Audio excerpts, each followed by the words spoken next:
Това не ни притеснява, не се чувстваме виновни за това, че сме подкрепили „Атака“. Напротив, това е важен въпрос, сериозен въпрос. Подкрепили сме ги, защото това ще обслужи българските граждани. Това не ни притеснява, не се чувстваме виновни за това, че сме подкрепили „Атака“. Напротив, това е важен въпрос, сериозен въпрос. Подкрепили сме ги, защото това ще обслужи българските граждани. Това, което чувате, не е монтаж. За пръв път днес в парламента народният представител от ДПС Янко Янков потвърди, че „Атака“ и ДПС са в комбина. Нямало нищо лошо, защото било за интересите на България.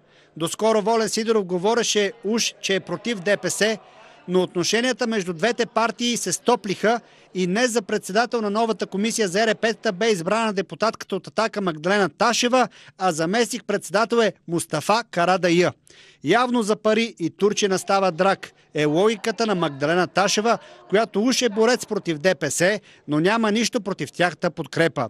Прегръдката между ДПС и „Атака“ е под благия поглед на БСП, които също са готови на всичко, за да управляват. За втори пореден ден менте националиста Волен Сидеров не дойде в парламента. Той е в Белград, където вероятно вече е опитал местни специалитети от сръбска скара.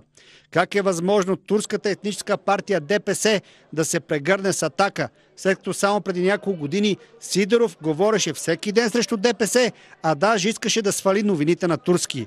Явно в българската политика всичко е възможно.